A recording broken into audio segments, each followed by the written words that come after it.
We're starting. Good afternoon. Welcome to this webinar on COVID-19 and its cardiovascular and diabetic complications. And we have with us Dr. Tiny Nair from Kerala. I don't think we need to introduce him. He's a well-known cardiologist. We also have Dr. Anil Bansali from PGI. He's the head of endocrinology. And as you know, COVID-19 has been causing a problem all over the world. It's a pandemic now. And patients who have cardiovascular complications and patients who have diabetes fare worse. So we thought we'll focus on the cardiovascular complications and diabetes. And we'll, in the next half an hour to 45 minutes, talk about these complications. I'll just start by sharing my slides.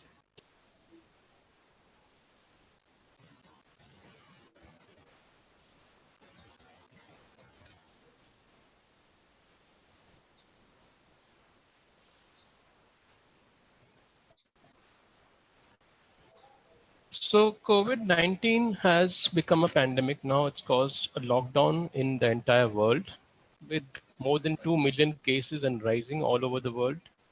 It has an average mortality of about 2.5% and to a range of about 10 to 15%. The morbidity is more in patients with diabetes, hypertension, and cardiovascular disorders, and that's what you're going to focus on. It enters the heart through the ACE2 receptor. The ACE2 receptor increases with ACE inhibitors, and all these three groups of patients, the diabetes groups of patients, the hypertensive, the cardiovascular disease patients, are on ACE inhibitors. So should we give these patients ACE inhibitors? Should we avoid ACE inhibitors? It's a question which we will address today. At the same time, ACE inhibitors are anti-inflammatories. So all these issues will be addressed today. The coronavirus is not a single virus. It's a group of 7 viruses. The focus today is the coronavirus 7, that is COVID-19. We will not be touching upon the other viruses. The virus has come most probably from the bat, though there are some other theories which have started coming in that maybe it's come from the anteater or it's also come from the civet cat. COVID-19, as we know it, has caused more than 2 million cases all over the world with the average mortality of about 3.4%. Now compare this to some of the other the epidemics and pandemics that we saw. 1918 was the previous pandemic that we had of such a scale. That was the swine flu H1N1 or the Spanish flu as it was well known then. Involved 1/3 of the world, had a 10% mortality. Hopefully we won't go so bad. This is how the virus enters through the ACE2 receptor. The spikes join to it and the virus gets engulfed into the body. This is the suggested pathogenesis of this virus. It's initially like any other viral illness. There's a phase of virus entry where it looks like any other viral illness. There's mild fever, dry cough. Sometimes there may be some diarrhea, some headache. There is some lymphopenia. All this is like a viral illness.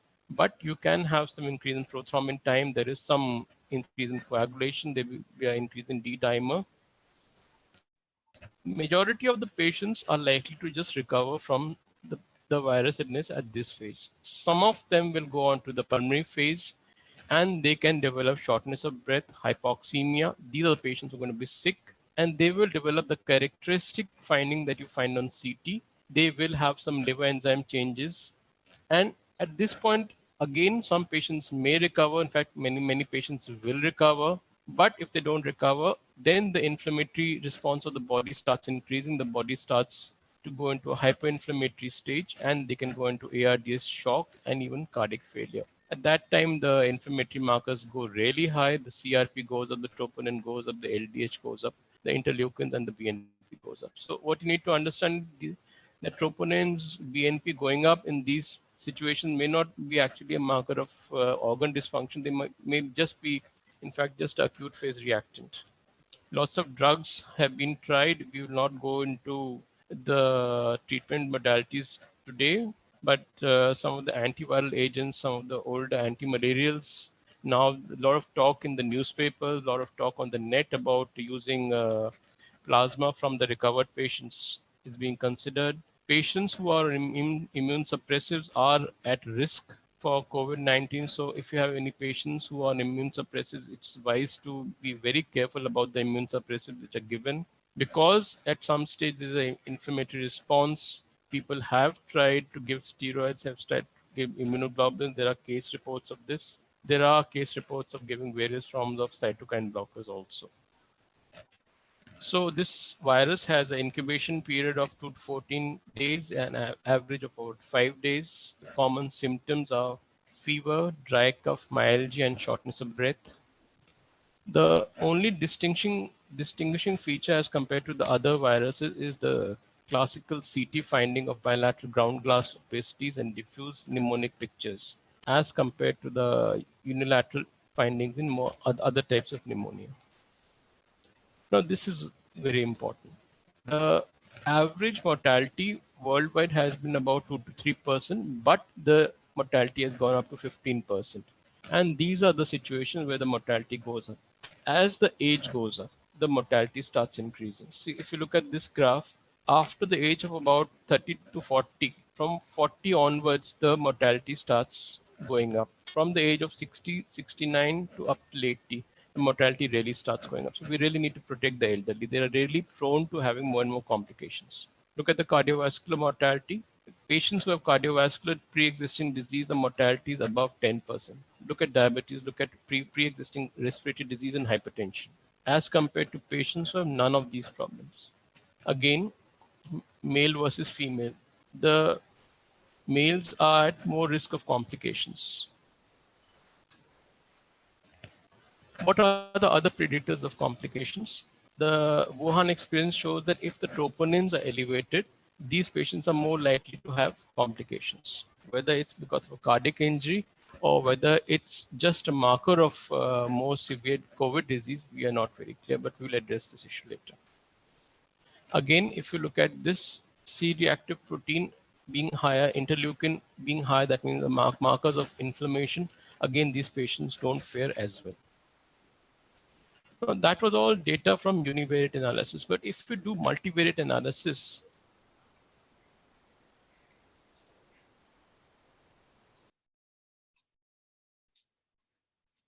link is broken.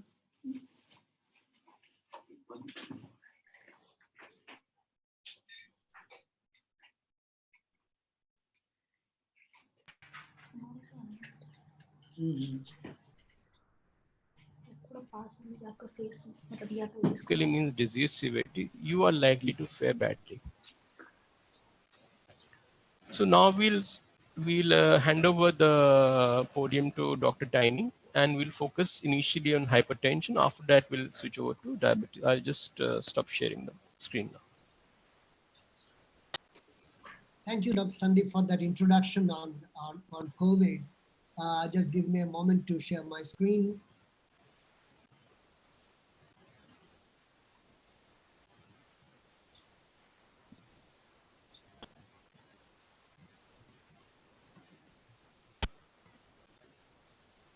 Yeah, so I would talk about hypertension and COVID, focusing mainly on to the renin-angiotensin axis, because as we all know that it is the renin-angiotensin axis that has been under discussion and under a lot of scrutiny in the last couple of weeks' time. Now, that is the photomicrograph of coronavirus. You've heard about the virus from Sandeep, and we know how infective and how bad the virus is. Now, let us look into a little more detail onto what we are supposed to already know, but certain things that the nitty-gritty of the angiotensin-renin axis. We know that we start with angiotensinogen, right? And angiotensinogen is converted to angiotensin 1. And that angiotensin 1 gets converted onto angiotensin 2. And we know that angiotensin 2 is a bad thing. It's a potent vasoconstrictor. It retains salt and water through aldosterone. It produces all kinds of inflammation. It is oxidant. It is bad, right? So the focus is angiotensin 2. So the question is, how do we modulate angiotensin 2? We use two ways. One, we address the angiotensin convertase enzyme. the enzyme that converts angiotensin 1 to 2, and we obviously use and we look at the angiotensin receptor. So we look at the angiotensin convertase enzyme, try to suppress it by angiotensin convertase enzyme inhibitors, ACE inhibitors, a potent group of drugs that we use for hypertension, vascular protection, diabetes, and a lot more things, right? We also use angiotensin receptor blockers, the ARBs, to prevent angiotensin effect on the tissues. So ACE inhibitors and ARBs are the standard drugs that inhibit the RAS axis. But we should remind ourselves that there is a small part of the RAS axis that we commonly don't discuss. And that is this, the ACE2 axis. Now, angiotensin 2, as we see on that graph there, tends to get converted by ACE2 enzyme, ACE2, not the usual ACE, but the ACE2 enzyme, which is homologous to the ACE, to two things, angiotensin 1 to 9 and angiotensin 1 to 7, a nonpeptide and a heptapeptide. Now, angiotensin 1 to 9 and angiotensin 1 to 7 are good things, unlike the angiotensin 2. So these are vasodilators, these are anti-inflammatory, and they are antioxidant. So angiotensin 1 to 9 and angiotensin 1 to 7 are good, while angiotensin 2, as we know, is bad. So that brings us to the focus that the moment we are inhibiting angiotensin 2 by an ACE inhibitor or an ARB, are not we creating more of ACE2? And as you have all seen, ACE2 is what that attaches to the spike protein of corona and makes us more susceptible. So if we go on to the studies, we see that this is one of those earlier animal studies which actually looked into, does ACE inhibitor or an ARB really increase angiotensin convertase enzyme 2? We're not talking about angiotensin 2, but the convertase enzyme 2. Does it really increase? And this is an animal study using Lewis rats. This came about 10 years back, very clearly showed that whether you use lisinopril, an ACE inhibitor, losartan, an ARB, or combination, and if you look into the y-axis on plasma angiotensin 1 to 7, what we said is good thing, yes, it certainly increases. Whether you use an ACE inhibitor, an ARB, or in combination, the plasma angiotensin 1 to 7 increase. What about ACE2 activity?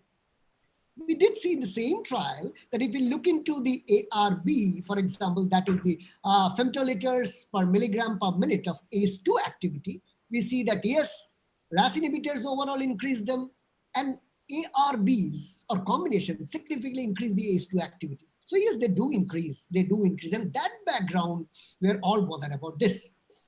We know that the coronavirus attaches to the respiratory epithelium through that ACE2 receptor. And then it internalizes it, and then the endosome, it multiplies and goes into the cytoplasm. So the point is, if we aggravate ACE2, will it not make a person more susceptible to coronavirus infection? But over time, we also learn, in fact, the main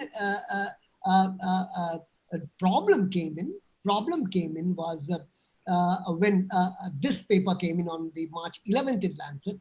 Are hypertension and diabetic patients more susceptible to COVID infection, and does ACE and ARB make things better? The controversy was picked up, and a lot of media reported about should we stop using ACE and ARB. And today we know that that is the JAMA April 3 guidelines that came in, that was by Franz Maselli, who along with Dr. Maddox and Dr. Chirag, brought out that URIC article where they looked into all these guidelines. This is a crowded slide, it's meant to be crowded. Basically, if you look at that, on the top, you have the American guidelines, the Heart Failure Society of America, the ACC and the AHA. Followed by that, you have the ESC Council on Hypertension, the European guidelines, and the ESH guidelines. Then you have the Canadian guidelines, Hypertension Canada there, and the Canadian Cardiovascular Society guidelines. You have the International Society of Hypertension guideline. And of course, you have the British guidelines, the BCS and the BSH. All of them, very clear terms, said that despite the so-called theoretical aggravation or upgradation of ACE2, ACE inhibitors or ARB does not make a person more susceptible to COVID. So simply because a person has COVID or a population is likely to get COVID, we should not alter his antihypertensive therapy. So antihypertensive therapy with ACE or ARB does not, I repeat, does not make a person more susceptible to COVID. So we should continue with antihypertensive therapy. If you alter it, and there might be a problem. From there, we started learning more unique things about renin-angiotensin axis and COVID infection. For example, we learned that yes, the virus attaches itself through the ACE2 receptor, but it downregulates the ACE2. It downregulates the ACE2. And when we talk about downregulation, we understood that not just the receptor, there is a soluble fraction of ACE2. So ACE2 has a soluble ACE2 which circulates in circulation, and we have the receptor. The receptor is a transmembrane receptor. So it sits across the cell membrane. Part of it projects out and part of it is inside. But the soluble ACE2 is downregulated when there is a COVID infection. So that brought into view, so if we are upgrading the ACE2 pathway, we are producing good things like angiotensin 1 to 7, which may be a vasodilator, which may be an anti-inflammatory, which may be an antioxidant, and ACE2 is protective. Why not aggravate ACE2? In fact, there are animal studies that came about 10 years back showing that angiotensin convertase enzyme 2, ACE2, does protect ourselves from the animals from progressing onto lung injury. For example, there's a wild type animal. This is an animal whose lungs you can see is grossly filled up with debris because of a coronavirus infection, and when treated with an RT-ACE2, we see that they are clearing off. So we clearly learned that ACE2 is protective. There were quite a few studies that came out about a couple of years back that renin-angiotensin system inhibition by ACE, does it prevent or protect patients or produce a better outcome in patients of COVID? And they did so that if you look at the Kaplan-Meier curve there, in those patients, those with ACE-ARB tended to do better. So those patients on ACE-ARB with COVID tended to have a better outcome compared to those who did not have RAS inhibitors on COVID. But this is probably one of the slides that came in that is very interesting. That is the renin-angiotensin inhibitors on the outcome of COVID. This came from China, People's Republic of China, that came between patients admitted with COVID between 11 January and 23rd of February. There were about 417 patients. Very interesting trial. They took out the hypertensives and divided them into two. Those who were on ACE inhibitors or ARB on the right, and those who were not on ACE and ARB, some other antihypertensives. And if you see them, the yellow fraction indicates patients who have severe disease, and those in the green are those who died, right? So if you see those who were on ACE and ARB at the background had significant reduction of going on for severe disease and dying of the disease. So this showed that perhaps those patients, hypertensive patients on ACE ARB, had a better outcome and not a worse outcome compared to those who are not on ACE ARB. Interestingly, this study focused on interleukin-6, and they showed that those who are on ACE ARB, that red bar, had a lower interleukin-6. And remember that we know that interleukin-6 drives the cytokine storm. So probably they have a less interleukin-6, those who were on ACE and ARB. Interestingly, they also found that these patients, between those who were on ACE-ARB group and non-ACE-ARB group, there was no effect on either hospital admission, on viral load or peak viral load.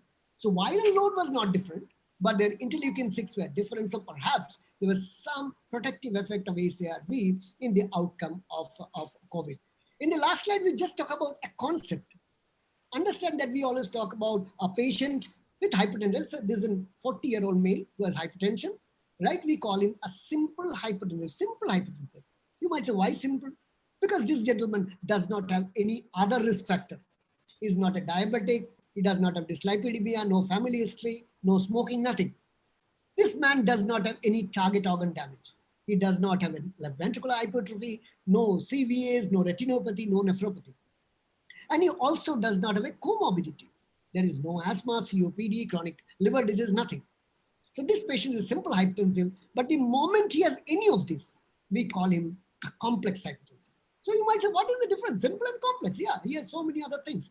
But the point is, for a simple hypertensive, You can choose any antihypertensive drug you want. I can choose an ARB, you can choose an ACE inhibitor, third person can choose a CCB. The overall point is to reach goal. And as you reach your hypertension goal, the number, his outcome is going to be almost similar. There is very marginal difference. But in a patient with complex hypertension, you need to choose a drug which is important for his pathophysiology.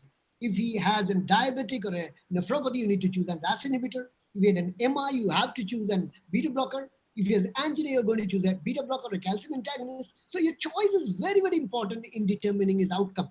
So the point is, in the COVID times, if your patient has complex hypertension and needs a particular group of drugs, COVID should not determine that you choose something else other than an ACE inhibitor and ARB, RAS inhibitor, simply because you are scared that RAS inhibitors might worsen his outcome. So the point is, in your hypertension patient with complex hypertension, where you think a specific drug combo would be good, choose that drug combo.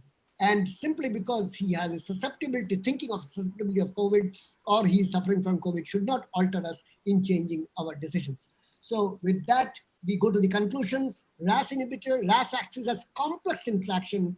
Yes, complex interactions with COVID. ACE and ARB does not alter COVID susceptibility or outcome. ACE and ARB does not alter COVID susceptibility or outcome. No indication of changing antihypertensives therapy in COVID times, simply because you are scared that ACE inhibitor, ACE receptors are binding onto the virus.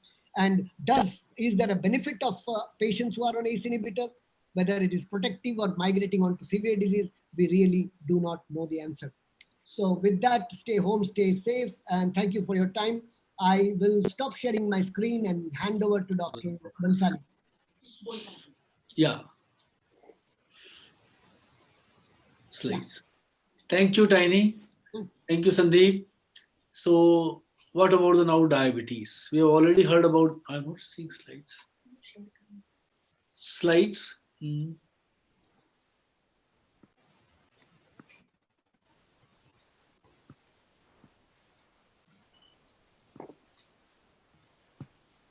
ask Poonam to share. Hello. Yes. Let's double click. Huh? So diabetes has always remained in a hot spot, and it has become much hotter now with COVID infection. As we all know that, and possibly this is a myth in the mind of the people, is that the patients with diabetes, they are more predisposed for a COVID infection. In fact, is not true. There are two available data. One is from Guan et al. From China only, and that showed that the patients with the diabetes in that 1099, so something around 1100 patients, only 7.4% patients had a diabetes, while the rest, 93% of the patients did not have a diabetes. And if we take the prevalence of diabetes in China, it is around 11%. So it is lower. So what do you want to say? And similar study from Italy also shares and echoes the same thing, is that the patients with diabetes, they are not predisposed for increased incidence of COVID. However, they do have a more severe disease. Again, a data from Guan, and which again shows that patients who had a severe disease had a prevalence of diabetes in those cases was around 16.2%, while those who had a non-severe disease, they only attributed to 5.7%. So meaning by that, the patients with diabetes, they are not more predisposed for a COVID-19, but they do certainly have a more severe disease than the non-diabetic population. Further, the majority of the patients with the diabetes, no, previous slide. Okay. Yes, majority of the patients with diabetes, they do have a hypertension and cardiovascular disease that might be predisposing them for more severe disease because of the cumulative comorbidities which they do have. Then the question, we have a certain clinical evidences. Next year. So there are certain clinical evidences for patients with diabetes, like again data from Guan, that shows that we coined a new term called as a 3-point map, that is a major adverse pulmonary events, which included admission to ICU, invasive ventilation, or death. So there was a 59% higher incidence of this 3-point map in patients, those who had diabetes, as opposed to those who did not have diabetes. Similarly, the data from Seattle, the 58% of the critically ill patients had diabetes. And similarly, data from Italy also shows that the 66%, meaning by the two-thirds of the population who died, means they had a very severe disease, also had diabetes. So meaning by that, all these data, they endorses that the diabetes is associated with a more severe disease, but they do not have a more predisposition for COVID-19 as believed. We have a certain molecular evidences that why the diabetes should worsen or why the hyperglycemia should emerge during the phase of COVID-19 infection. There is a worsening of insulin resistance because the COVID-19, particularly with the severe disease, is associated with a florid cytokine storm. And we know that the IL-6, TNF-alpha, and interleukin-1 beta, they're all implicated in worsening the insulin resistance through the downregulation of messenger RNA for insulin receptor substrate 1. So this is the post-insulin receptor signaling mechanisms are impaired or intervened by these cytokines, which eventually leads to impaired insulin action. Similarly, these cytokines, particularly IL-6 and TNF-alpha, they do also assume the lipolytic effect. So the more free fatty acid concentrations also interferes with the insulin action. Recently, the people have also talked about the ACE2, which the Tiny also elaborated in details, that the ACE2 is not only expressed on type 2 pneumocytes and vascular endothelial cells, but it is also expressed on pancreatic islets, and this facilitates the viral entry into beta cell and consequent damage to this. And today we have just had one paper which also shows that the overexpression of ACE2 on pancreatic islets and particularly even on exocrine pancreas also has led to higher incidence of pancreatitis in few patients with COVID-19. So meaning by that, the ACE2 expression even on pancreatic islets may also contribute to beta cell dysfunction and worsening of hyperglycemia in patients with pre-existing diabetes or emergence of hyperglycemia in patients those who had a severe COVID-19 disease. Now the next question comes which in your mind is that does glycemic control matter in COVID-19? We say any acute stress, we should try to control the blood glucose. We have data from so many available from ICU setting and critically ill patients, and they have been always a controversial that really we should go for a very tight glycemic control during the period of such acute critical illness or not. Lastly, finally the data which has been endorsed by the NICE sugar study, which shows that try to keep your blood glucose between 140 to 180 milligram per deciliter. Yes, there are certain evidences that even with the viral infections, they have got a more severity if the blood glucose is uncontrolled. And even it has been shown that acute hyperglycemic spikes, they also stun or they also impair the immune response in patients with diabetes. So what has been shown in data that hyperglycemia is associated with increased glucose concentration in alveolar secretion. The pulmonary epithelial cells which have been exposed in vitro to hyperglycemic milieu, they are susceptible to more influenza viral infection and replication. So hyperglycemia further dysregulates antiviral immune response and subsequent fatal outcome. So meaning by that, the control of hyperglycemia should also be good in patients with COVID-19, and it is not counterproductive as believed in a critical care setting. Next, please. So this is the summary of the anti-diabetic medications which are used in patients with diabetes.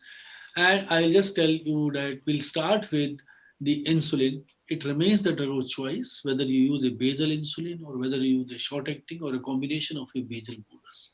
So insulin has no match with any anti-diabetic medications. So what I will suggest, patients who are having a moderate to severe disease or severe disease, they should be on basal bolus, or if they're required, with the glucose levels are too high, then they should be given even insulin infusions. Then we come to the SGLT2 inhibitors. The two issues, I think you must have also seen some reports of the use of SGLT2 inhibitors. They should be absolutely avoided because the patients may be dehydrated, which may further worsen. And in addition, they also induces the cytokine mediated lipolysis, which can lead to euglycemic decay. So therefore, this class of drug is, I think they are contraindicated in this setting. As far as use of thiazolidine, diane, and GLP-1 analogs is concerned, the people have shown the upregulation of ACE2 receptors with these two class of drugs in animal models. However, we don't have a data in human studies because none has looked really into the treatment details and outcome in this setting. But I would suggest that if someone is on thiazolidine or on GLP, they should be also cautiously used in a patients, at least those who are having a moderate to severe COVID infections. Sulfonylureas are certainly out. We don't want to further damage to the beta cell, and we don't want to have any uncertainty about the hypoglycemia which they can cause at any time. The ACE and ARB has already been dealt, but I will have something more than that which I will talk to you because we have recently published one commentary on this. A word about the DPP4 inhibitors. The DPP4 has been as an entry point because it has been exploited by the MERS, that is a Middle East SARS virus, and this virus entry is through DPP4. So if we extrapolate the same, that some characteristic of MERS may be similar with COVID, then the DPP4 inhibitor as an immunomodulatory possibly may be better. So, and hydroxychloroquine, which I will also touch in my next slides, because this has got some anti-hyperglycemic effects. In addition, it has got some antiviral effect, which we'll talk. So, which I will share with you. But I think the most important answer remains is the insulin has no match. It is unsubstitutable. It should be given either as a basal bolus or as an infusion as required. The other drugs, I think, which can be continued with a milder patients or who are only mildly symptomatic, or DPP4 inhibitor can be continued. What about metformin? The metformin in patients who are severely ill should be avoided because metformin produces a tissue lactic acidosis. So metformin should be discontinued. Next, please. This is the commentary which we recently published, the COVID-19, diabetes and ACE2, the conundrum. And what we showed that what the Tiny has already talked. So it should be continued in this patient, in these patients, those who are on ACE inhibitor or ARBs. However, I would like to just say only is that the continuation of these, because of hypertension and hypokalemia, they were the two clinical and biochemical abnormality which was shown in one of the study patients who are having a severe COVID-19 disease. So meaning by that, because continuing the use of ACE and ARBs definitely will lead to upregulation of ACE2. This will definitely facilitate the entry of virus into these pneumocytes and viral replication. But on the contrary, because of the downregulation of ACE2, there will be an increase in level of angiotensin 2 because that was responsible for hypokalemia in these patients. So if you continue this class of medication, to some extent, they will definitely counteract the rising level or effect of the rising level of the ACE2. So that's why the continuation of this class of drug should be there because, but it also suggests that even with the rising level of ACE2, you have a more viral application versus the counteracting the effect of um, uh, fall of the ACE2 on angiotensin 2. So that still the powerful effect is basically goes more with the upregulation of the ACE2 and eventually the facilitating the entry of the virus into the cell. We will go next to the last slide. Next, please. Yes. A word about chloroquine. The chloroquine have also been shown to have an antiviral effect in vitro studies. It has been shown with Nipah, Ebola, and it has also shown with hepatitis C and HIV. However, this has all been shown in vitro. This has not been shown in, this is not replicated in fact in the human data except for HIV and hepatitis C. However, there are one study which has recently, it's a short study of 36 patients only. One group received the chloroquine and azithromycin, 20 patients, and the rest 16 patients received no drug. no, not chloroquine. And what they showed that by doing the COVID-19, they were all 100% negativity with this use of chloroquine, while with only chloroquine, the 57% became negative, and while in a control group, only 12% could become negative. The proposed mechanism for chloroquine are it halt the glycosylation of the ACE2R, because the entry of the virus, which is exploited by the ACE2, it has to be glycosylated. And this glycosylation is inhibited by chloroquine. That's why the viral entry into the pneumocytes is inhibited. In addition, the pH which we require for the breakdown of the after the internalization of the virus, you require an acidic pH. Chloroquine induces the lysosomal pH to the alkaline side, and this alkaline pH is not conducive for the further viral growth and replication. In addition, it also acts on the processing of MSC class 2 antigen, as well as the cytosolic viral DNA and RNA and toll-like receptors, which reduces or which basically decreases the cytokine storm in these patients. So that's why chloroquine has got a certain potential mechanisms to curtail to some extent on this. Data are not so robust. However, in some studies, people have used as a chemoprophylaxis for the health workers, as well as it has also been used in patients, and both China and US, and similarly our ICMR has also given a permission to go ahead with the use of chloroquine in these patients, but still we await more data of this use of chloroquine in patients with diabetes with COVID infection. Thank you. Thank you for your patience hearing. Yes. So we'll now switch over to the cardiovascular complications. Thank you, Dr. Anand.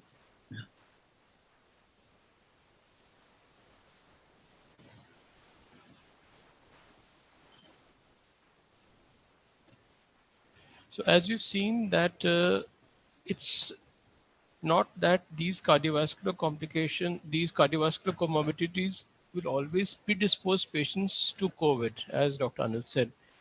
It's more likely that if you have any of these comorbidities like hypertension, diabetes, or a cardiovascular disease, you're more prone to have more complications. So let's just look into the data related to this.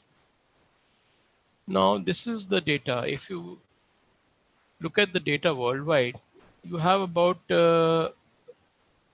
just run the screen, yeah. So you have about 15% of the patients have hypertension, about 7% have diabetes, about 4 to 20% of these patients have cardiovascular disorders of various types. And roughly about 14% of these patients had evidence of what they called cardiac injury in the form of elevations of troponin levels. So what is this so-called cardiac injury? Do we actually have cardiac injury? What we do know is that if there was evidence of troponin elevations, this was a bad prognostic markers. In fact, 59% of the non-survivors had elevation of troponin as compared to a lower level in patients who survived. Now, the publications say that 23% of the patients had heart failure. But if you look at the data, really, there was actually no echo data as such. So this was probably a clinical diagnosis based on clinical findings, but there was no echo data. So we don't really know what exactly was the heart failure. Was it just shortness of breath? Was it cardiomegaly? What exactly was there? There actually is no clinical data in these papers. Now, what are the likely possible ways in which the heart can be injured? There are lots of ways. They can be actually a myocardial infarction. They can be exacerbation of the underlying coronary artery disease because you are sitting in a inflammatory milieu. They can be actually acute coronary syndrome. They can be, as Dr. Tiny said, they can be an inflammatory and cytokine storm. They can even be a stress cardiomyopathy. There are case reports of myocarditis, but they're actually just case reports, not major series. But it's possible that these are not major causes of morbidity in these patients. And you have to understand it's not very clear that just an elevation in troponin is equal to cardiac dysfunction. Now, if you look at some older data, in patients with severe sepsis, troponin does rise. So even in the absence of coronary artery disease, even in the absence of LV dysfunction, troponin can rise, and elevated troponin is a bad prognostic marker. So if you have elevated troponin in a patient with severe sepsis in septic shock, that is a bad prognostic marker. It is not necessarily a feature of myocarditis, not necessarily a feature of coronary arteries, or a feature of myocarditis or cardiac dysfunction. Looking at ACS, there are again previous reports. This is a well quoted paper that at times when influenza is very common, occurrence of influenza actually destabilizes coronary artery disease, and acute coronary syndromes are more likely in the initial phases of influenza epidemics. So in the first 7 days after influenza attack, you're more prone and more likely to have a coronary event. It's also well known that a cytokine storm, a rise in interleukin 6, can actually cause a fall in myocardial contractility. So, inflammatory state, septic shock can also cause a fall in myocardial contractility. So, this is data. We don't have enough proof that all these things are actually happening in our current pandemic. Now, this is the actual absolute data that actually is there. So I've tried to look at the data which we have from Wuhan, the data which I managed to glean from some of the webinars which are going on in the US, and also some webinars from Italy. So not all of this is actually published data. This is just from the webinars. Now in the lungs, of course, we do expect most of the problem is in the lungs. So in the lungs, there's a lot of damage in the lungs. There's a lot of inflammation, lots of inflammatory exudates. In some of the studies, there are lots of thrombi in the lungs. We'll come back to this because this has a therapeutic implication.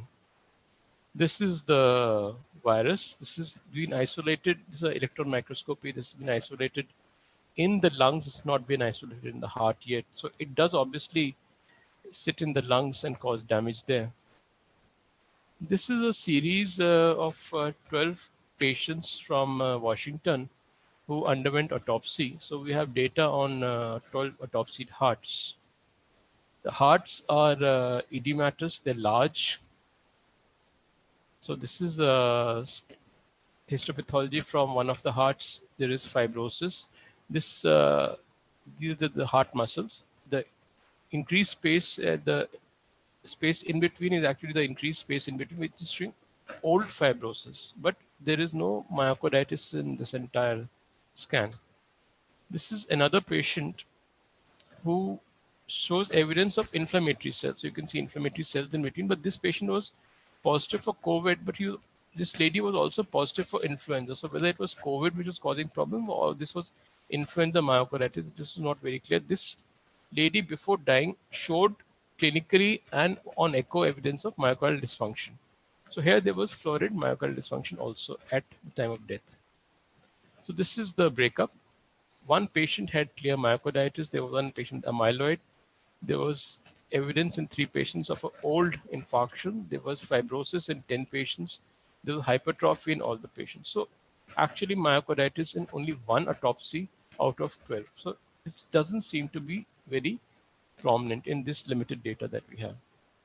This is a case report from China where there was inflammation in one patient.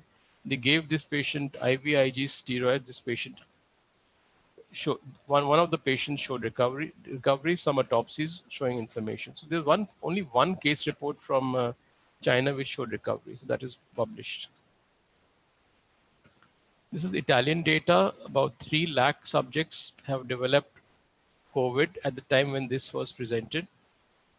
They have not found much of myocarditis. In fact, out of whatever limited autopsies they did, they have one case report at autopsy showing no myocarditis. So from the webinar which they presented, they have not found any clinical evidence of myocarditis. They are not using IVIG or steroids, even in patients who are sick. This is what I was talking about, increased coagulation parameters. So if the D-dimer goes very high, if the patient is very sick, then there might be some role of anticoagulation, though obviously, as of now, there are no guidelines for this. Now let's just look at some of the management issues. Now, what do you do in the patient who actually has COVID-19 and comes to you with a myocardial infarction? These are, of course, areas which can be subject to discussion, can be controversial. But many of the guidelines suggest that because most of our labs are not tuned to handling COVID-19, most of our labs are cath labs are what we call positive pressure labs. That means the air conditioning is positive pressure. If there's a virus inside the lab, the lab will dispense the virus outside, and the air conditioning is also central air conditioning. The virus will be just sucked into the air conditioning. So the guidelines suggest that maybe you should consider fibrinolysis. So doing thrombolysis in these patients. And in case you do have to consider intervening these patients, one option is maybe switch off the air conditioning if possible. All the personnel should be fully protected by PPE. So you should not intervene in these patients without PPE. In fact, perhaps it would be wise, even in patients who are not COVID positive, at least follow similar precautions, because sometimes it is not possible in an emergency to know which of these patients are COVID positive or COVID not negative. In patients who are not ST elevation MI, you should do diagnostic testing and preferably delay intervention till you have enough information. In patients with heart failure and coronary artery disease, we know that we are working in an inflammatory milieu. As Dr. Tanya also said, and as Dr. Anil also said, the drugs need to be given. So there is no need to unnecessarily fear giving ACE inhibitors or angiotensin converting enzyme inhibitors or receptor blockers or even ARNI. So we should continue to give these drugs. What we in fact have been finding is that many of these patients are finding difficulty in procuring these drugs. So we need to advise our patients to get whatever substitutes they can get for these drugs from the chemist and then continue to take the drugs in whatever doses are possible. These drugs, the drugs, especially the anticoagulants, should be given very carefully, and we to ensure that the patient should continue some anticoagulants. Sometimes they might have difficulty in getting the newer antiplatelet drugs. So if necessary, they can be switched over to the older antiplatelet drugs to ensure that something is given at least. There is an incidence of about 7.5 to 10% of arrhythmias in patients who are infected with COVID-19, and beta blockers have been found to be fairly safe. Even amidon has been found to be fairly safe in these patients. Now, this is another biomarker. So BNP, NT-proBNP is often elevated in sick patients with COVID-19. But this happens in the absence of elevated filling pressure and in the absence of clinical heart failure. So again, just elevation of these biomarkers should not be considered evidence of heart failure. So unless there is clinical heart failure, we should not be thinking of heart failure. Again, there is reluctance of exposing the echo machine or echocardiographer to a setting of COVID-19. So we've had problems when trying to get to do echoes in these patients. And once you do an echo, then you try and sanitize the entire echo machine, and the people have done the echo. In fact, many of our residents have been quarantined because of this problem. These guidelines already have been covered by Dr. Anil and Dr. Tiny, that as far as ACE inhibitors, ARB and ARNI are concerned, they are fairly safe, should not be discontinued. Though some of the guidelines have suggested that because these are all theoretical things, whether ACE and ARB are safe or not, maybe in a situation where you have to start ACE or ARB and the indication is not so strong, perhaps you can consider alternate drugs. But where the patient is already on ACE and ARB, or where the indication is very strong, you should definitely consider giving ACE or ARB. Now, you also need to protect your patients, so they should be given a pneumococcal vaccine and influenza vaccine as per the current guidelines. Because of the lockdown, most of us, I think, have found that it's very difficult for our patients to reach us. So we should be trying to provide a connect to all our patients through either telemedicine or give them a phone number or give them an email by which they can contact us, so that at least they have some means to reach us. Now, again, this I've already emphasized, that if you want to intervene in a patient, whether by a PCI or by a surgery, you have to be very careful that are you dealing, if it, especially with a COVID positive patient, because you do expose a lab, a OT, and a whole lot of staff to a risk of quarantine after the procedure. So well, that's the end of the formal presentation. I would like to thank Serdia and Servier for enabling this. And I think we can now take questions.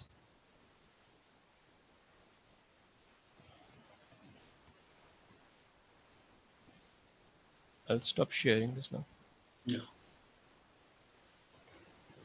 Okay, so we have Dr. Anil with us, Dr. Tiny with us, and we are open to any questions. I think we'll have to open that link for the questions.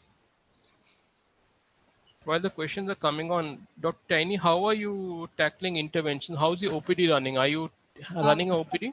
Running formal OPDs. We are also not doing elective procedures are on hold, but ACS are coming, and primary PCIs are going on. Fortunately, the region from where we are, Trivandrum, is not declared a COVID hotspot, so we are kind of safe. In the last 2 days, we didn't have a new case. Death rates are very low in Trivandrum.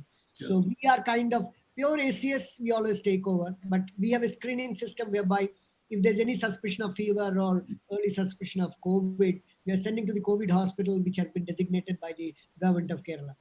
But pure ACS primary PCIs are going on, and we are doing them. Elective cases we are on hold. And what about PGI?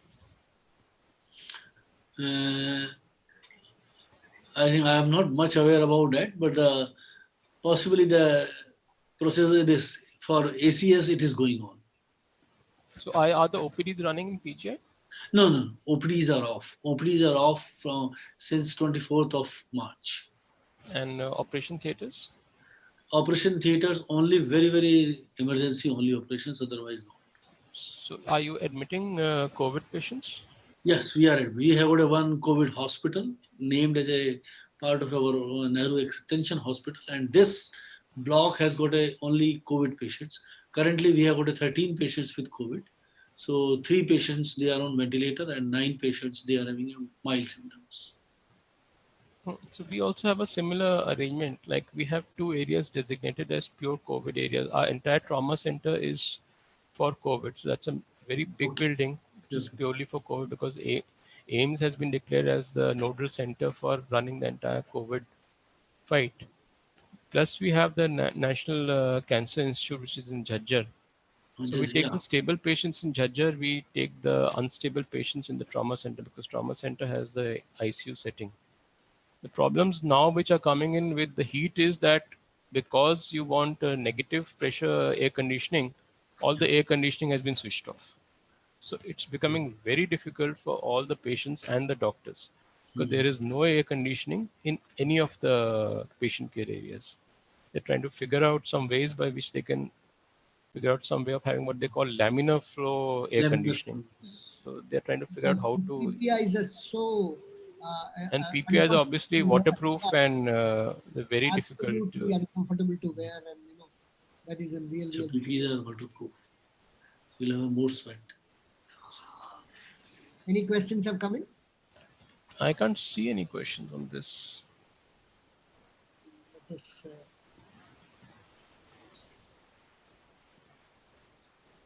This should come at the end or at the beginning. Maybe somebody from Serdia can help us. I just can see people's name and email IDs. Same here. Even on refresh, we see just the names and the email IDs. Maybe doctors, I can just help you out with, there is a question. There's a question from Dr. Khalid from Muscat. He's asking once again, the role of ACE ARBs used in COVID-19 patients. Dr. Tiny can take that. See, the point is, today specifically for ACE, for COVID, we don't give ACE or ARB. If this patient was already continuing ACE ARB and patient does not have hypotension or any contraindication to stop ACE ARB, we continue. This patient hasn't very significant clinical indication for ACE ARB, like an heart failure or maybe an diabetes where Then we need to if it is start not releasing, and correctable, we then do it start. will be discontinued. But right now, there is no strong data to say that ACE इसको वो started angiotensin ज़्यादा है ना, specifically for the purpose of fighting or neutralizing हाँ तो COVID. Hyper चाहिए, जिनको hypokalaemia चल रहा है पेशेंट को, कोविड वालों को, उसमें if they are Okay. on, they can. Dr. Bansali, if you could mute your microphone. The next question, which is coming up, is from Dr. Stanley.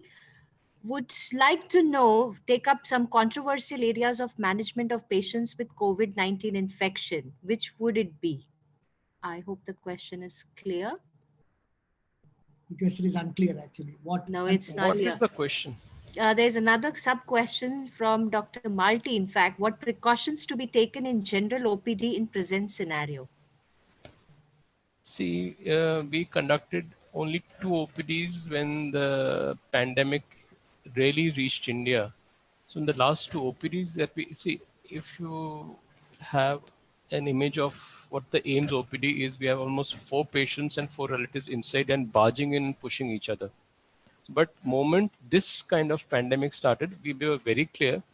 There were guards outside. Only one patient and one relative would enter the OPD, and it was mandatory that the patient and the relative had to be wearing a mask. If they had no mask, they had to tie a hanky, and no second person could enter the OPD. So this was absolute. There was no breaking of the rule. No second person or no third person would enter the OPD room.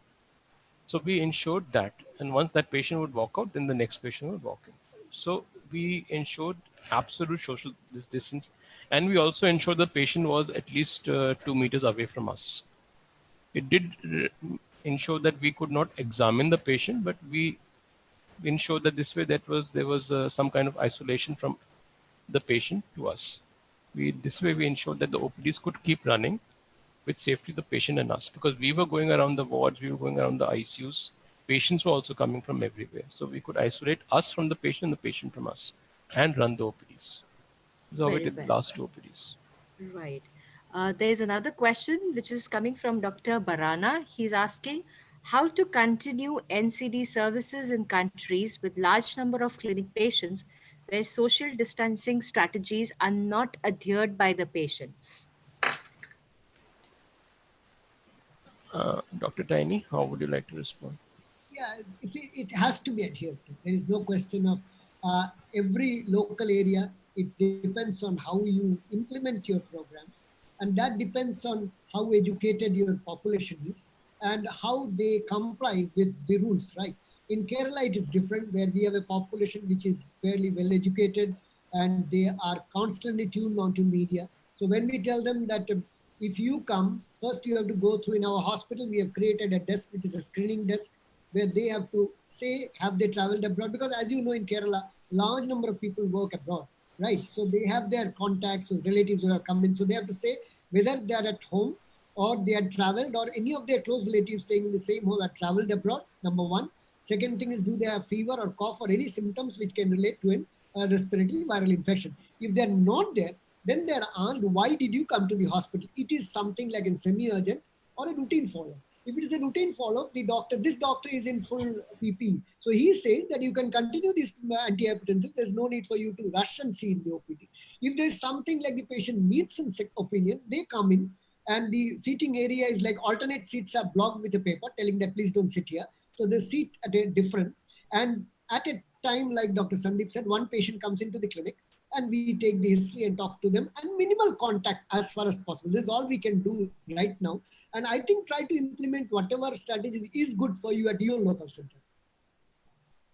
Right. Dr. Anil, how are you running the thing?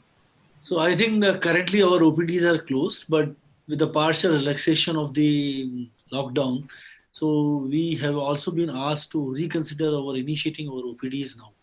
So I think the social distancing definitely will, one patient at a one time. Mask must be compulsory, and if they say the patient really has to be examined, then I think we have to consider that whether we should really have a PP with us, and then we can examine the patient. Otherwise, the patient examination will not be possible. Only we will be just talking and writing the prescriptions, and certainly we will only persuade only those who really need our help. Otherwise, more telephonic consultations or more by telemedicine medicines, they can be accomplished that will be better way, because this is going to last for a long time. This is not going to end by the say April, May, or say somewhere June. May possibly be prolonged for a much longer time. And as the lockdown goes by 3rd of May, then possibly we may have a more number of patients in future as well. So I think we have to be very, very cautious about that, and we have to really find out certain. And you have also told about no AC, and the PP, the person who wears, cannot sustain even for more than 4 or 5 hours. So it will be really very difficult. So only yes, certainly patients, non-COVID patients cannot be disregarded. They have to be also respected. So that's why we have to evolve certain strategies. I think mask, sanitization, and social distancing. They are the three mantras which can be given to the patients, that everyone should follow it, because that is the only way. Lockdown cannot be continued for months together. So the only thing which remains is that the three things which we should do. One is mask must be compulsory for everyone. Secondly, hand sanitization. I think maybe every 2 hourly one should do by its own without saying. And thirdly, the social distancing should be maintained. These are the three things which are going to be, I think, may possibly curtail the disease, because and this will also give an opportunity for a herd immunity if we allow this. So because otherwise many people still may not be exposed. They will be exposed by this, and country will definitely will be saved, because, and fortunately India has got a more younger people. So I think they will be able to survive with the disease as compared to the older people which we have seen in the West. I And think we have to accept that the world is no longer going to be the same again. As one of the Chinese doctors said, we are now living in a COVID-19 world. So we have to change our attitudes. We have to change the way we are going to run our OPDs. As Dr. Tiny said, we also, the last few OPDs we ran, we had an initial barrier, which was the screening OPD. So we had two physicians, the third year residents with full protection, screening the patients that did they actually need to enter the main OPD. They would screen. If they had just a routine thing which did not need full cardiology evaluation, they would be just treated there at the counter and sent off. If they actually needed full evaluation, then they were allowed to enter. And there also, the guard had very clear instructions: don't let more than one patient enter, and that too with a full mask. So this is a new age which has now come in, and this is going to be there for a long time. So we can no longer live or work as we used to. So we'll really have to modify ourselves. Well, Dr. Tiny. one additional point is that to the large number of physicians listening to this, see, we should all act carefully. It is estimated about 20% of people who have got infected in the US are related to healthcare workers, right? And they have a bad outcome. About 30 doctors are dead. So, don't act like a superhero. Don't try to think that I will not get it, right? Anybody can get it. And Anybody can get it, yes. yeah, anybody can get it. So be Anybody. careful. You are a doctor, but then there's no point in sacrificing your life for no purpose, right? No, no. You have to be- COVID-19 does not know that you are a doctor. Right. Yeah. Exactly. Well, there are two questions coming back to back for Dr. Bansali. I'll take this question. Dr. Navratna Singh from Rajawat is asking you, sir, please let me know if any new concept of drug in patient of type 2 diabetes with CKD is there for prophylaxis purpose. If CKD is there for prophylaxis purpose, I don't think any drug which has come up in these days. I think the patient with the CKD, I think that they are again best managed with insulin only. And if they really require, you can add a DPP-4 inhibitors in those cases. Otherwise, there's no change and any pattern of drugs in patients with a CKD having a COVID disease. Right. The next question is coming from Dr. Sanjay. He's saying a large majority of my type 2 diabetes patients are on sulfonylureas and metformin, largely the modern sulfonylureas like gliclazide, which has minimal risk of hypoglycemia. In COVID suspect cases, if they do not have a hypoglycemia, I believe continuation would be the right way. Your comment. Yes, fine. I think those patients who are having a mild to moderate disease and do not require any ICU admission or ventilation, I think they can be continued with sulfonylurea and metformin. No, there's no point in discontinuing that. Yes, unless the patient requires some high oxygen flow or ventilators. I think these patients, they do require insulin in the form of basal bolus. So I will suggest that, because the majority of the patients, even in a clinical setting, they are on sulfonylurea and metformin, even they do have a COVID and the disease is mild to moderate. And if they are well controlled, then they can be continued without any hitch.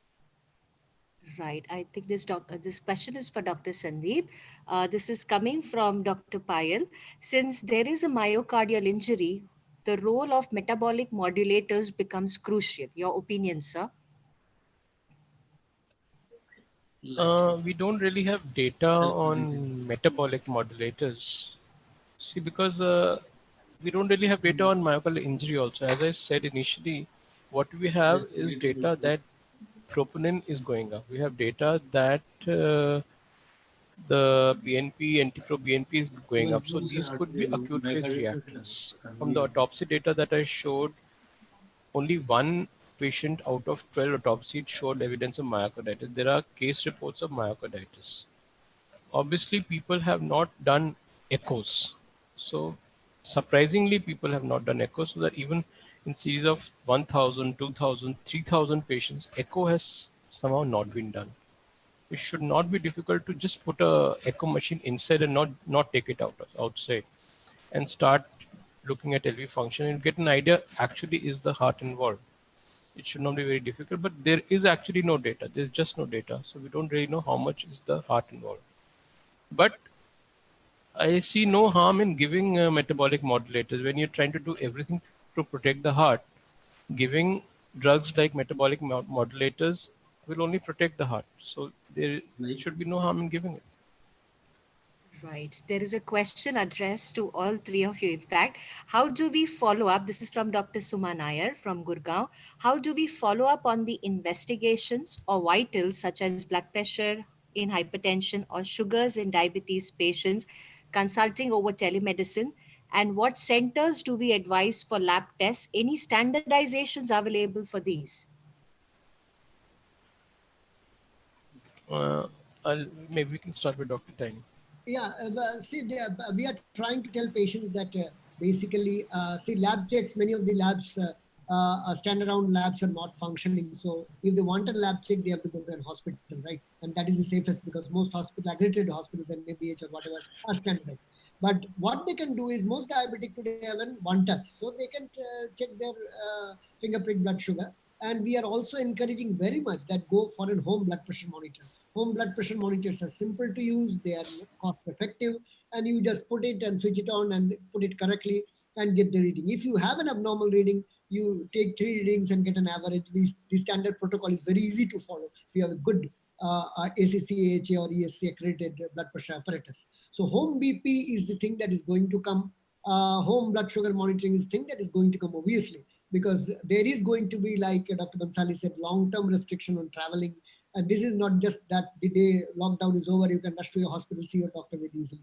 So I think home monitoring is going to be the norm of tomorrow, and telemedicine is going to develop, whereby without doing anything, the patient can just maybe pay through his credit card and get a slot for whoever, a doctor, and then that particular time the doctor would be available for him for a video conference. He can talk about his symptoms and the doctor can tell him, look at his investigation reports and give a diagnosis. I think that would be the post-COVID scenario. I think I would like to add it here for a diabetic patients who are a type 2 diabetic on oral hypoglycemic agents. You can have a 4 or 5 values of blood glucose in a week because the glucometer is mostly available with the patients, and this will really guide you that whether you really require any modulation in therapy or not. Yes, certainly those patients of type 2 diabetes who are on insulin, they should do at least 3 to 4 values. And I will say at least the 3 pre-meal values can be done, those who are on insulin therapy, and they can be molded their therapy accordingly. Type 1 diabetes, fortunately, we have not heard about that because how many type 1 diabetes really had a COVID in that way. But yes, type 1 diabetes should be more vigorously, as we always insist on that. They should do at least 4-point profile every day to modulate their insulin doses. For diabetes, I don't think it is so difficult now because the glucometers are available with most of the patients. Of course, there may be some difficulty in procuring the scripts now because that may be, but I think with the time, once the lockdown is open, possibly that difficulty will also be overcome. So for diabetic, not so great difficulty, but certainly monitoring is required. And one should really monitor the blood glucose values, and blood pressure, as also told, that can also be monitored at home. See, I think this is what we're trying to encourage, that self-management, teaching the patient to look after themselves, and a lot of telemedicine.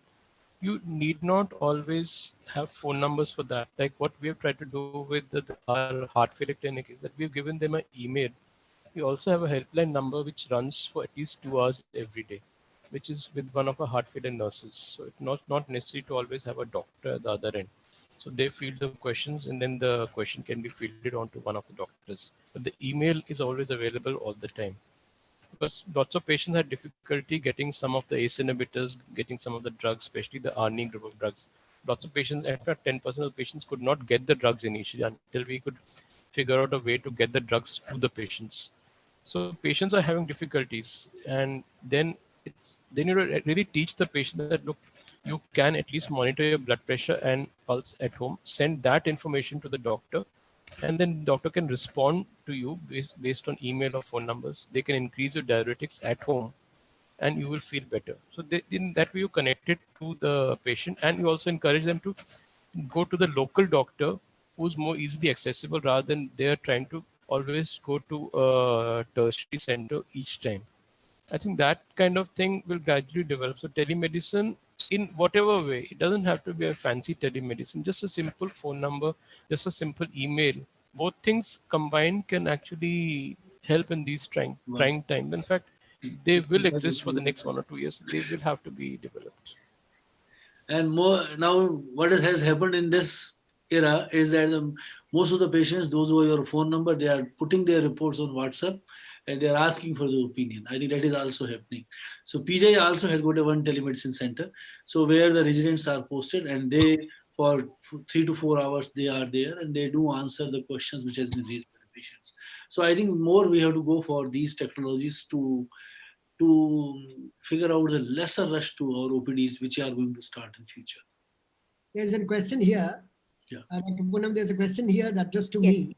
Yes. It is Dr. Samira. It says that, dear Dr. Nair, if I understood you correctly, you mentioned the ACE and ARB combination. Is that okay? And that question continues on to on-target trial. I think you have got us wrong. That was just an animal data showing that if you use ACE or an ARB or combination, the ACE2 increases and the angiotensin 1 to 7 increases. But very clearly, we today do not advocate combining ACE plus ARB for any indication, right? For any indication, whether it's hypertension, heart failure, nephroprotection, or whatever, or even COVID. So that is in confusion. Please do resolve it. We are not advocating combining ACE and ARB in any given clinical situation today. Right. There's another question for Dr. Sandeep. So this is coming from Dr. Bhagirath from NH Bangalore. So would you anticoagulate all patients with elevated D-dimer values, or would you use a cutoff of say more than 1500 nanograms per ml as a guide for anticoagulation, since there is also a risk of hemorrhage? Yeah, there are no guidelines as such. In fact, the only guideline I found said that there are no guidelines. So it's very difficult to decide. But it's very clear that if the patient is very sick, the patient will obviously be on a ventilator, will be bedridden. So there automatically you can consider giving anticoagulation. So if the patient is about to go on a ventilator, is on a ventilator, then you can perhaps look at the D-dimer. If it's very high, then you can consider giving heparin. Short of that, probably you can avoid. But there are no guidelines. I haven't come across any guideline to give. Most of the guidelines say that there are no guidelines. Absolutely, absolutely. You know, sicker the patient, you are likely to have a multi-organ damage. You can suspect that maybe there are microthrombi in multiple organs and a very high D-dimer, patient on ventilator, extremely sick. There's nothing is lost by trying D-dimer, low molecular weight heparin or anticoagulants. But generally they're not indicated as unless you are thinking that there are something like in picture where you have microthrombi everywhere. But like Dr. Sandeep has very clearly shown, there's data to show that inside the lung alveoli, inside every tissue, you might see small microthrombi. Right. There's another question from Dr. Sharma from Mumbai. Any particular precautions to be taken in patients with Brugada syndrome? We haven't come across any data as such on Brugada syndrome. So I don't think the propensity for arrhythmias is much more in COVID-19 patients. But I haven't come across any reports specifically on Brugada syndrome. A couple of, I can add something. A couple of things are there. Many Brugadas unmask when they have fever. So maybe some of these patients, we don't have data, but might show more Brugada if you record an ECG, number one. Second thing is be careful because a lot of patients today at home are taking hydroxychloroquine. So be careful of arrhythmias. Brugada is some situation where we don't know how even chloroquine acts in Brugada. Will it make them more susceptible to arrhythmias? So I think we have absolutely no data. There's a new illness about a rare disease like Brugada in the community. And a lot of people with Brugada pattern may not manifest arrhythmias, right? So differentiate between Brugada pattern and Brugada syndrome. So Brugada syndrome is one where you have Brugada pattern with somebody in the family who has fallen dead or some cardiac death or whatever it is. We actually don't have data, very, very clear. Yeah, I just came across a case. Sorry, I just came across a case report. Just as you asked the question, I typed this question on Google. There is one case report that, as Dr. Tiny said, Brugada syndrome was unmasked by COVID-19. That's March 25th online. So whatever question you ask, I think that some kind of data will come out that which we might not know about. Tiny, one point I will also like to mention here is that even the many patients have asked, those who are on spironolactone for your heart failure patients or for other cardiac ailments, whether it has also got a ACE2 upregulation or not. In fact, it also does ACE2 upregulation. But we should also continue spironolactone in these patients. There's no point in withdrawing, or there's no indication to withdraw in a scenario like this. Sure. So that is also because many patients are asking, because we are on spironolactone, which is an aldosterone receptor antagonist. It also upregulates ACE2. So, but no point in, there's no indication to discontinue the drug. Right. I think it's very important to understand that, please do not discontinue drugs, because last ACC we had a paper from Britain which looked into people who are on RAS inhibitors, aldosterone antagonists and beta blockade, whose post-myocarditis, whose cardiac function became normal. So they tried to see your cardiac function is normal. Is there a point in continuing all these drugs? Half of them, they stopped drugs. And those who had stopped drugs, majority of them went back for LV dysfunction, right? So today we very clearly say that aldosterone antagonists, beta blockade and RAS inhibitors, please do not stop them, even the physicians, even if LV function return to normal. Right. Since we are on drugs, there is another question coming in from Dr. Shetty from Mumbai. Heart failure patients on ivabradine and COVID-19, your comments? I think we'll continue then. There is no reason not to continue. As of now, I have not come across any reason not to continue. So we would continue ivabradine, we will continue beta blockers, we'll continue all the drugs. Right. And we could close maybe with this last question. So doctors, this is a question for all three of you. Post-COVID era, how do you see the future of medical practice changing, moving more to telemedicines, EMRs, etc.? Your comments. See, I think telemedicine will definitely take a strong foothold for many years, because as people have been saying, we have just changed the peak to a more flatter curve. COVID-19 will keep coming in. We just tried to ensure that the number of cases don't come in such a big peak that it doesn't overwhelm the hospital systems now. So all those COVID-19 are sitting in the community. They will keep coming in. So our entire hospital systems will change. We will have to change with the system. That's what I said. We are now in a new corona world. We will have to, all of us will have to change the system. And we are actually changing. We are, none of us are infallible. None of us are protected. We are also changing. And I think the world is changing. And patients are also realizing that. They also realize that they have to change with the system. Tiny? Absolutely. Fine. I think. Yeah, we could conclude the session because, more questions are there, but they can be addressed to you in emails as well. We have a lot of flooding questions, So Dr. Sandeep, over to you for closing the session.